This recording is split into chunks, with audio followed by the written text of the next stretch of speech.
حلقہ ذکر کے اندر بیٹھے ہیں، اچانک سرکار دو عالم صلی اللہ تعالیٰ علیہ وآلہ وسلم کا وہاں سے گزر ہوا تو حضور علیہ فقال، پس رسول اللہ صلی اللہ تعالیٰ علیہ وآلہ وسلم نے صحابہ اکرام کو دیکھ کر فرمایا، ما اجلسکم، اے میری ہدایت دے ستارو، اج خیر تے سارے کٹھے ہی بیٹھے ہو۔ کیا فرمایا؟ ما اجلسکم کا معنی ہے کہ آج یہ حلقہ ذکر بنائے اجتماعی شکل میں بیٹھے ہو، سارے کہار بھی نہیں گئے ہو، نماز پڑھ کے اتنے ہی بیٹھے ہو اور بیٹھے بھی سارے اکٹھے ہو، تو خیر تو ہے، تمہارے بیٹھنے کا مقصد کیا ہے، کیوں یہاں بیٹھے ہو، اس بیٹھنے کا مقصد کیا ہے؟ اب حدیث کے الفاظ ہیں قالو، یہ قالو یہ جمع کا صیغہ ہے، اس کا معنی کہ جتنے صحابہ بیٹھے تھے نا سارے ہی بول پہ، ان سارے نے عرض کی تھی، یا رسول اللہ، یا حبیب اللہ، ہمارے ماں باپ آپ پر قربان ہو جائیں، جلسنا، ہم یہاں اس لیے بیٹھے ہیں اکٹھے اجتماعی شکل کے اندر کہ نذکر اللہ و نحمدہ، کہ ہم اللہ کا ذکر کریں اور اس کی حمد و ثنا کریں، وَعَلَى مَا هَدَانَا لِلْإِسْلَامِ وَمَنَّا بِهِ عَلَيْنَا، ہم اجتماعی شکل میں آج جلسے کی صورت میں، اجتماع کی صورت میں، حلقے کی صورت میں یہاں اس لیے بیٹھے ہیں کہ نذکر اللہ، کہ ہم سب اکٹھے اللہ کا ذکر کریں، مل کر اللہ کا ذکر کریں، وَنَحْمَدُهُ، اور اس کی حمد و ثنا بیان کریں۔ میں ایک ایک لفظ کا ترجمہ کر رہا ہوں تاکہ آپ کو حدیث سمجھنے میں آسانی ہو جائے۔ وَنَحْمَدُهُ، اور اس کی حمد و ثنا کریں، وَنَذْكُرُ اللَّهَ، ہم اللہ کا ذکر کریں اکٹھے مل کر، وَنَحْمَدُهُ، اور اس کی حمد و ثنا کریں، عَلَى، اور اس کا شکر ادا کریں، عَلَى مَا هَدَانَا لِلْإِسْلَامِ، اس اللہ کی بارگاہ کا شکر ادا کریں کہ جس خدا نے سانو اسلام تے ہدایت عطا فرمائی، اسلام کی صورت میں اللہ نے ہمیں صراط مستقیم عطا فرمایا، اسلام کی صورت میں اللہ نے ہمیں ہدایت عطا فرمائی، وَمَنَّا، اور اللہ تعالیٰ کی اس احسان کا شکر ادا کریں، علینا بہی، اور ایک روایت کے مطابق علینا بکا یا رسول اللہ، کہ ہم اللہ تعالیٰ کی بارگاہ میں جو ہے وہ، اور وَمَنَّا بہی علینا، کہ ہم اللہ تعالیٰ کی بارگاہ کے اندر شکریہ ادا کریں، اس کا سجدہ شکر بجا لا سکیں کہ اللہ تعالیٰ نے ہمیں آپ جیسا نبی عطا فرمایا۔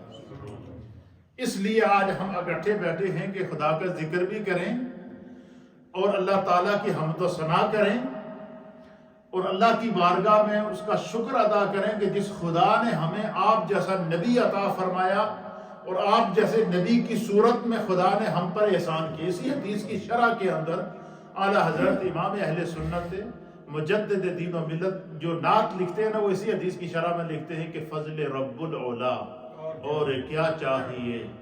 وہ آپ فرماتے ہیں کہ گویا کہ صحابہ اکرام سے جب حضور نے پوچھا نا کہ آج خیر ہے سارے کٹھے بیٹھے ہو، تو انہوں نے صحابہ نے عرض کیتا کہ یا رسول اللہ اسی سارے کٹھے اس واسطے بیٹھے ہوں کہ اللہ کا شکر ادا کریے، خدا دی حمد و ثنا کریے اور اس بات پر اللہ کا شکر ادا کریں کہ اللہ نے ہمیں آپ جیسا رسول عطا فرمایا، اللہ نے آپ جیسے رسول کی صورت میں ہم پر احسان کیا اور خدا نے ہمیں دین اسلام پر ہدایت عطا فرمائی، ہم اس لیے بیٹھے ہیں۔ تو اللہ کے پیارے حبیب نبی رحمت صلی اللہ تعالیٰ علیہ وآلہ وسلم کی بارگاہ میں جب صحابہ اکرام نے بیٹھنے کا مقصد بیان کیا، اب حدیث سنیے، آگے الفاظ سنیے۔ قال، پس رسول اللہ صلی اللہ تعالیٰ علیہ وآلہ وسلم نے پھر ان سے فرمایا، اللہ ما اجلسکم الا لذالک، اے میری ہدایت دے ستارے ہو، کیا تسی قسم چاہتے ہو کہ تسی صرف اسے غرض نال بیٹھے ہو، تھوڑی اور کوئی نیت نہیں بیٹھن دی؟ اسی لیے علماء اور محدثین کہتے ہیں کہ جب بھی کسی مجلس میں بیٹھو تو سب سے پہلے نیت کر لیا کریں، اور آج ہم بیٹھیں یہ نیت کریں کہ آج ذکر خدا کی محفل ہے، ذکر مصطفیٰ کی محفل ہے، میلاد مصطفیٰ کی محفل ہے۔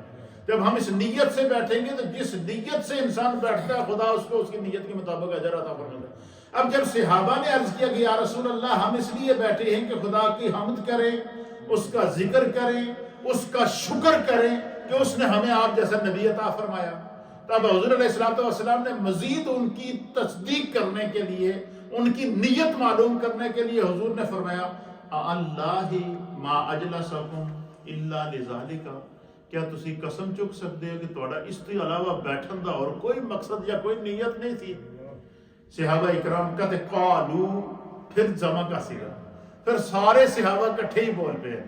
انہوں نے صحابہ اکرام نے کیا کہا؟ اللہ ما اجلس، قالو اللہ ما اجلسنا الا لذالک، یا رسول اللہ، یا حبیب اللہ، آپ کے رب کی قسم، رب مصطفیٰ کی قسم، اللہ کی قسم، اس کے علاوہ اور کوئی بیٹھن کا مقصد ہی نہیں۔ اسی نیت سے ہم بیٹھے تھے کہ ہم خدا کا شکر ادا کریں کہ اللہ نے ہمیں مصطفیٰ عطا فرمایا۔ اس لیے اعلیٰ حضرت امام اہل سنت فرماتے ہیں کہ گویا صحابہ اکرام نے زبان حال سے کیا کہا کہ فضل رب الاولا، اور کیا چاہیے، مل گئے مصطفیٰ، اور کیا چاہیے۔ تو صحابہ نے کہا کہ یا رسول اللہ، اللہ کی قسم اس کے علاوہ اور کوئی مقصد نہیں تھا۔ تو پھر قالا، پس سرکار دو عالم صلی اللہ علیہ وسلم نے پھر صحابہ کو فرمایا اما انی لم استحلفکم تہمتا لکم، حضور نے فرمایا کہ آج جڑا میں توڑے کو دوبارہ پوچھا نا کہ تسی اس گل تے قسم چک سکتے ہو، حضور نے فرمایا میں کسی تہمت دی وجہ تو یا کسی الزام دی وجہ تو یا کہ توڑی نیتاں تے شک کرنے دی وجہ تو نہیں پوچھا۔ میرا پوچھن دا مقصد ہے کہ تسی میرے سامنے جدو اس چیز دا اظہار کر لے ہوگے تو توڑیاں نیتاں دے میں مصطفیٰ گواہ ہو جاؤں گا، کہ توڑی نیتاں سے مصطفیٰ گواہ ہو جائیں گے۔ حضور نے فرمایا کسی تہمت کی وجہ سے میں نے تم سے حلف نہیں لیا، اصل میں وجہ کیا ہے، میں دیکھنا چاہتا تھا کہ تمہارا کیا یہ عمل اللہ کو کتنا پسند ہے۔ اور وہ پھر آگے حضور علیہ السلام نے اس کی کیفیت بیان فرمائی۔ حضور نے فرمایا وَلَكِنَّهُ، لیکن ابھی آتانی جبریل علیہ السلام، حضور علیہ السلام فرماتے ہیں کہ جیسے ہی تم بیٹھے اللہ اور اس کے رسول کا ذکر کر رہے تھے، میری تم پہ نظر پڑی اور مجھے تمہارا یہ انداز بڑا اچھا لگا، تو میں نے سوچا میں پوچھوں کہ تم کتنی محبت سے یہاں بیٹھے ہو، گھروں کو چھوڑ کر بیٹھے ہو، سب کام چھوڑ کر اللہ اور اس کے رسول کے ذکر کے لیے تم ایک مجلس لگائے بیٹھے ہو، اجتماع کیے بیٹھے ہو۔ تو حضور علیہ السلام نے فرمایا کہ میں نے تم سے اس کی وضاحت اس لیے پوچھی تاکہ اللہ کی بارگاہ میں تمہارے اس عمل کے اوپر میں گواہ بن جاؤں۔ تو اللہ کے حبیب علیہ السلام گویا کہ یہ سرکار دو عالم صلی اللہ علیہ وسلم کے پوچھنے کا یہ مدعا تھا۔ تو فرمایا کہ حضور نے فرمایا آتانی جبریل علیہ السلام، حضور نے فرمایا کہ تہاڈے اس عمل نو اللہ نے اتنا پسند کیتا کہ ہن ہی میرے کول جبریل علیہ السلام آئے، میرے پاس جبریل حاضر ہوئے ہیں۔ فاخبرانی، پس جبریل نے مجھے خبر دی ہے، جبریل نے مجھے بتایا ہے ان اللہ عز وجل یباہی بکم الملائکۃ، کہ اللہ تعالی فرشتوں کے سامنے توڑے انہاں غلاماں دی اس عادات تے خوش ہو رہے ہیں۔ سبحان اللہ، یہ اس پوری حدیث کا مقصد اور نچوڑ ہے۔ تو اس کا معنی کیا ہے؟ اس کا معنی اس کی حدیث کی شرح کے اندر امام اہل سنت مجدد دین و ملت امام احمد رضا خان محدث بریلوی رحمۃ اللہ علیہ اور دیگر محدثین نے لکھا ہے کہ اس کا مقصد کیا ہے کہ گویا نبی علیہ السلام نے صحابہ اکرام کو یہ بتایا کہ اللہ فرماتا ہے کہ میرے پاس جبریل آئے اور جبریل تمہارے اس عمل پر خوش ہو رہے ہیں اللہ کے سامنے۔ اس کی وجہ کیا ہے؟ اس کا مقصد یہ ہے کہ گویا کہ اللہ کی طرف سے یہ پیغام ہے کہ تم اگر فرش زمین پر خدا اور اس کے محبوب کا ذکر کرو گے تو اللہ عرش بری پر تمہارا ذکر کرے۔ اسی لیے قرآن حکیم فرقان مجید کے اندر اللہ رب العالمین نے فرمایا کہ فَاذْكُرُونِي أَذْكُرْكُمْ، تم میرا ذکر کرو میں تمہارا ذکر کروں۔ پھر اسی طریقے سے جب بھی صحابہ اکرام، یہ اس بات پر ہم بات کو ختم کرتے ہیں اور یہ آج کی پوری گفتگو کا، پوری محفل کا نچوڑ ہے، اور یہ اگر ہمیں سمجھ میں آ جائے تو ہمیں زندگی کی سمجھ آ جائے گی۔ یہ حدیث ہے، اس کو امام غزالی رحمۃ اللہ علیہ نے مکاشفۃ القلوب کے اندر اس حدیث کو نقل فرمایا، اور آپ فرماتے ہیں کہ جب بھی سرکار دو عالم صلی اللہ علیہ وسلم کی مجلس لگتی نا، صحابہ اکرام حضور کی بارگاہ میں بیٹھتے تو حضور علیہ السلام صحابہ اکرام کی اصلاح فرمایا کرتے۔ اس کی وجہ میں آپ کو بتاؤں، بعض لوگ کہتے ہیں کہ آپ نبی علیہ السلام کا میلاد مناتے ہیں، اجتماع کرتے ہیں، جلسے کرتے ہیں، جلوس کرتے ہیں، یہ صحابہ کے دور میں اس طرح کے کیسے کیوں نہیں ہوا یا ہوا ہے تو کیسے ہوا، یہ بات نہیں ہے، مسئلہ یہ سمجھنے کی ہے. سمجھنے کی کہ اعلان نبوت کے بعد 23 سالہ زندگی میں نبی علیہ الصلوۃ والسلام نے 1.25 لاکھ صحابہ کو تیار کیا. انہوں نے اپنی زندگیاں تبدیل کی، پھر جو دین نازل ہوا اس دین کو اپنے اوپر نافذ کیا، اور پچھلی ساری زندگی کو اور عادتوں کو چھوڑ کر اسلام کے مطابق، سنت رسول کے مطابق اور ادائے رسول کو اپناتے رہے. اس میں غزوات بھی ہیں، اس میں ہجرتیں بھی ہیں، اس میں جو ہے وہ مختلف صحابہ اکرام جن احکام پر ان کی ڈیوٹیاں ہوتی تھیں ان ڈیوٹیوں پر بھی مامور ہوتے تھے. حتیٰ کہ امام جلال الدین سیوطی رحمۃ اللہ علیہ فرماتے ہیں کہ نبی پاک نے جن صحابہ کی جس مقصد پر ڈیوٹی لگائی تھی نا، وہ اس انداز سے اس مقصد پر کھڑے تھے کہ جس طرح فرشتے اللہ تعالیٰ کے حکم کے مطابق اپنی اپنی ڈیوٹی پر کھڑے رہتے ہیں. جس فرشتے کو جس کیفیت میں خدا نے لگایا وہی کیفیت اس کی عبادت ہے، وہی کیفیت اس کی. صحابہ اکرام اپنی مرضی سے کچھ کرتے ہی نہیں تھے، کیونکہ وہ بارگاہ رسالت کے اندر موجود تھے، اور رسول اللہ کی بارگاہ میں براہ راست موجود صحابہ اکرام اپنی مرضی سے کوئی عمل کر ہی نہیں سکتے تھے جب تک کہ رسول اللہ صلی اللہ تعالیٰ علیہ وسلم ان کی رہنمائی نہ فرماتے. اس لیے حضور علیہ السلام ان کے سامنے عمل کرتے، وہ عمل سند بن جاتا. اب میلاد حضور نے بنایا یا کہ نہیں؟ حضور فرماتے ہیں کہ میں ہر پیر کو روزہ رکھتا تھا. وجہ پوچھی گئی، فرمایا ذاک یوم ولدت فیہ، اس لیے کہ اس دن اللہ نے مجھے پیدا کیا. میں صحابہ کے سامنے حضور نے اپنے میلاد کو خود منا کر بتا دیا کہ میلاد منانا میری سنت ہے. پھر اسی طریقے سے اللہ کے حبیب علیہ السلام کی بارگاہ میں جب صحابہ بیٹھتے تو حضور ان کی زندگیوں کی اصلاح کیا کرتے تھے. آپ مجھے بتائیں کہ ایک بندہ اگر 60 سال کی عمر میں ایمان لایا ہے، یا 50 سال کی عمر میں ایمان لایا ہے، یا 38 سال کی عمر میں ایمان لایا ہے، یا 20 سال کی عمر میں ایمان لایا، جو صحابہ اکرام اس وقت آپ پر ایمان لاتے تھے. آپ مجھے بتائیں کہ جو شخص 50 سال کی عمر میں ایمان لایا، اس نے پچھلی 50 سالہ زندگی چھوڑ کر نئی زندگی شروع کی یا نہیں؟ اب اس نئی زندگی کو، نئے دین کو اور سرکار دو عالم صلی اللہ علیہ وسلم کے شرف صحابیت پانے کے بعد اس نے اپنی زندگی کے اوپر دین کو سیکھنے کے لیے اس کو کتنا عرصہ ملا مجھے بتائیں. اتنی صحابہ اکرام کی مصروفیات ہوتی تھی. اور جب حضور علیہ السلام کی بارگاہ میں بیٹھتے ہیں تو حضور علیہ السلام حدیث پاک کے اندر آتا ہے، سرکار دو عالم صلی اللہ علیہ وسلم نے فرمایا کہ ان قریب میری امت پر وہ زمانہ آنے والا ہے. اللہ اکبر. حضور نے فرمایا کہ میری امت یعنی قرب قیامت کی علامات حضور بیان فرما رہے ہیں کہ جب قرب قیامت ہوگا تو میری امت پر ایک ایسا زمانہ آئے گا کہ میری امت 5 چیزوں سے محبت کرے گی اور 5 چیزوں کو بھول جائے گی. صحابہ اکرام رضوان اللہ تعالیٰ علیہم اجمعین کو پھر سرکار دو عالم صلی اللہ علیہ وسلم نے ان کی نشاندہی کی. اچھا، نشاندہی کرنے کا مقصد کیا ہے؟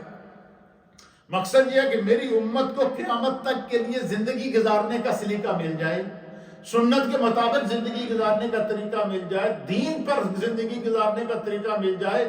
میری امت ہر قسم کے گناہ سے بچ کر اپنی دنیا اور آخرت کو سنبھال لے.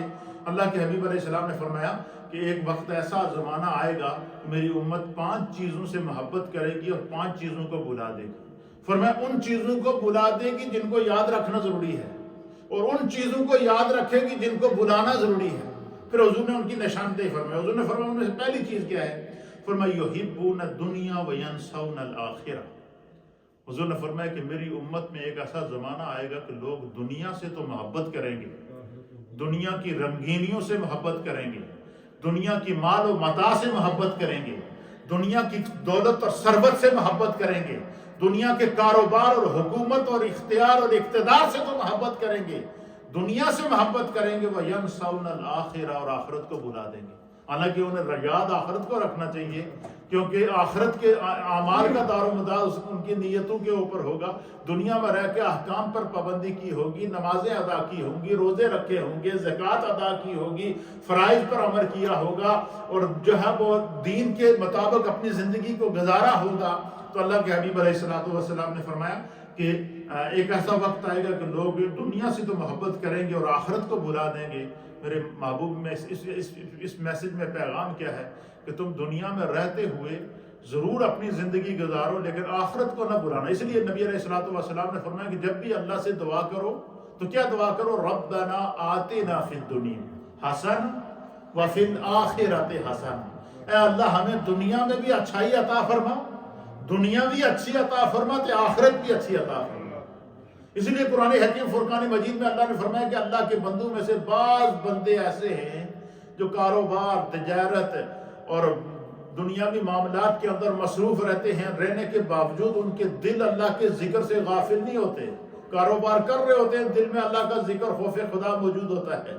نماز کے وقت میں نماز پڑھتے ہیں، فرائض کے وقت میں فرائض ادا کرتے ہیں، سنتوں کے وقت میں سنتیں ادا کرتے ہیں. تو حضور نے فرمایا کہ میری امت پر ایسا وقت آئے گا کہ دنیا سے تو محبت کریں گے لیکن آخرت کو بھلا دیں گے. فرمایا دنیا کی زندگی ایسی گزارو کہ اس میں اعمال بھی ہوں، اچھائیاں بھی ہوں، اور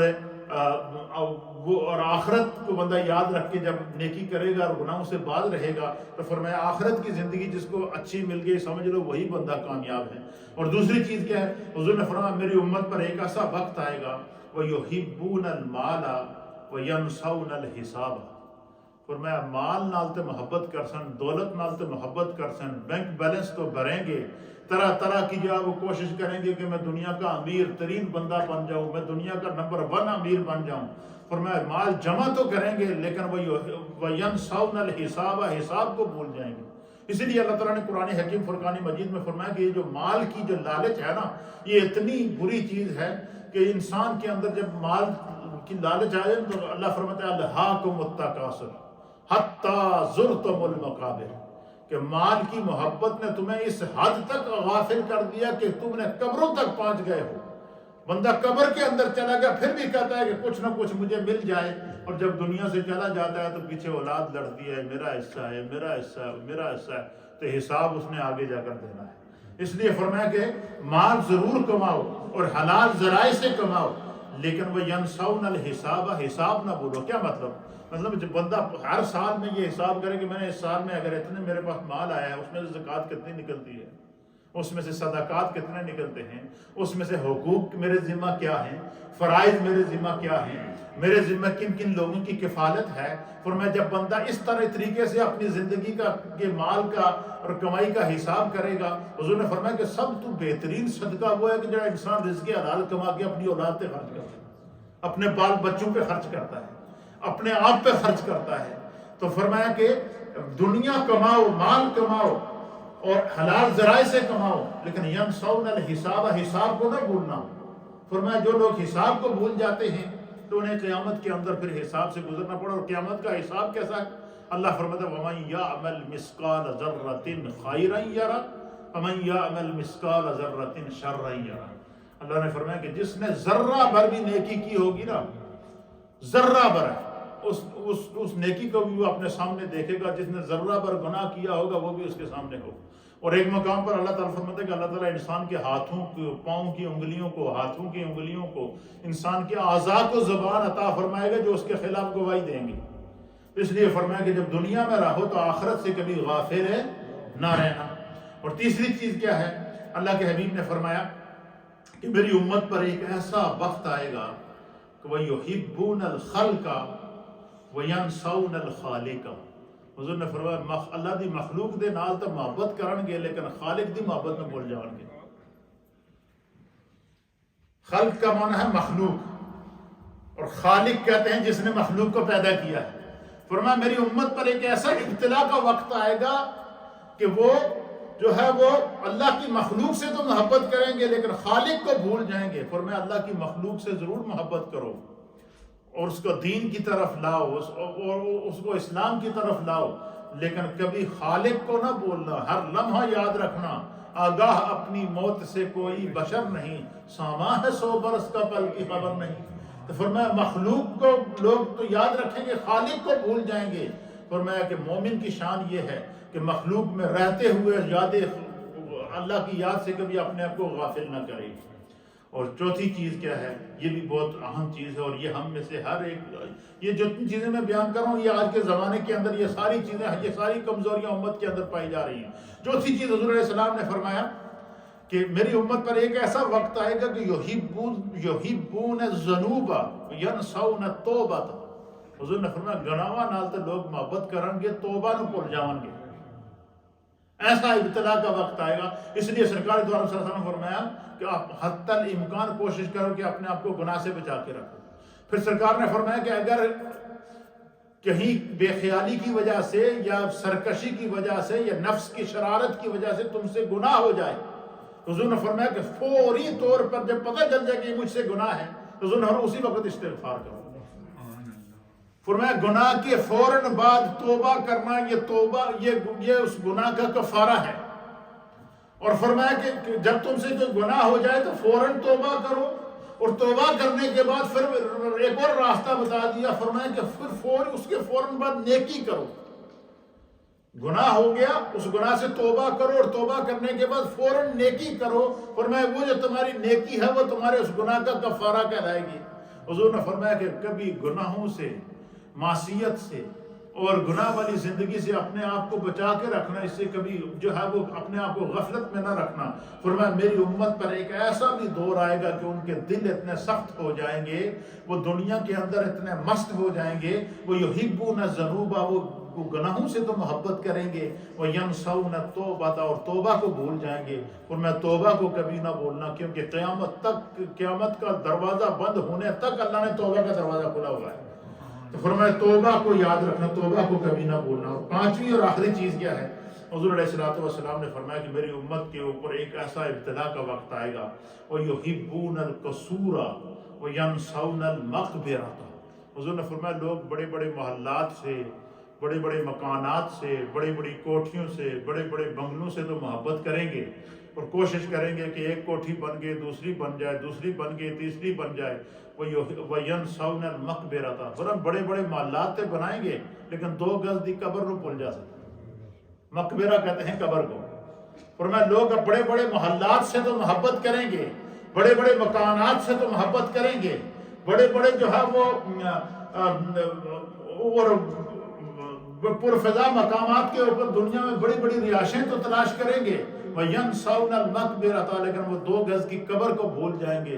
حضور نے فرمایا جس نے اپنی قبر کو یاد رکھا، سمجھ لو اس کو وہ جو اگر اس کی 2 گز کی قبر اس کے لیے روشن ہو گئی، اس قبر کے اندر وہ عذاب قبر سے بچ گیا، اس کی قبر جنت کی کیاریوں میں سے کیاری بن گئی، تو فرمایا کہ دنیا میں اگر اس کے ہزاروں محلات بھی اس کے مقابلے میں ہوں تو اس کے مقابلے میں کچھ نہیں. یہی وجہ ہے کہ ایک روایت کے مطابق حضور علیہ السلام نے فرمایا کہ جب جنتی اچھے اعمال کی وجہ سے، ایمان کی وجہ سے جنت میں چلے جائیں گے تو اللہ تعالیٰ جنتی سے سوال کرے گا. اللہ تعالیٰ جنتی سے پوچھے گا کہ میں نے تجھے دنیا میں بڑے بڑے مکانات دیے تھے، محلات دیے تھے، اقتدار دیا تھا، اختیار دیا تھا، فلاں ملک کا تجھے سربراہ بنایا تھا، اور تو پھر بھی دین پر قائم رہا، اسلام پر قائم رہا، ایمان پر قائم رہا. خدا نے تجھے اس کے بدلے میں جنت کی نعمتیں عطا فرما دی ہیں. تو نے جنت کی نعمتوں کا مزہ بھی دیکھ لیا، اور دنیا کے اندر اقتدار کا مزہ بھی دیکھا، اختیار کا مزہ بھی دیکھا، دنیا کے اندر مال و دولت اور بڑے بڑے محلات بھی تمہیں ملے ہیں، لیکن تو اپنی یاد سے غافل نہ رہا، اور تجھے اللہ نے جنت کی نعمتیں عطا فرمائی ہیں. تو حضور فرماتے ہیں کہ اللہ تعالیٰ انسان سے اس کا امتحان لینے کے لیے فرمائے گا میں اگر تجھے دنیا میں واپس بھیجوں، اور جتنے دنیا میں جو تیرا مقام اور مرتبہ تھا، عہدہ تھا، چاہے تو ملک کا سربراہ تھا، یا تمہارے پاس اتنے محلات، اتنے کاروبار، اتنا تمہارے پاس مال و دولت تھا، اس سے کئی گنا زیادہ تمہیں اور دے دیا جائے تو کیا تو دنیا میں واپس جائے گا؟ حضور فرماتے ہیں کہ وہ جنت کی نعمتوں کو دیکھ چکا ہوگا، وہ انکار کر دے گا. اس لیے سرکار دو عالم صلی اللہ علیہ وسلم یہاں فرماتے ہیں، حضور علیہ السلام فرماتے ہیں کہ میری امت پر ایسا دور آئے گا کہ وہ محلات سے محبت کریں گے، بڑے بڑے مکانات سے محبت کریں گی، بڑی بڑی جائیدادیں بنانے کے چکر میں جو ہے وہ اپنی پوری زندگیاں صرف کر دیں گے، لیکن وَيَنْسَوْنَ الْمَقْبِرَةَ، وہ اپنی قبر کے 2 گز کے گھڑے کو بھول جائیں گے. اس پوری حدیث کے اندر 5 پیغام کیا ہیں؟ پہلا پیغام یہ ہے کہ ہم نے آخرت کو نہیں بولنا، دنیا کے مقابلے میں آخرت کو نہیں بولنا. دوسرا پیغام یہ ہے کہ اگر مال ہم نے کمانا ہے تو ہم نے اس کو آخرت کے حساب کو بھی ذہن میں رکھنا، حساب کو ہم نے نہیں بولنا ہے.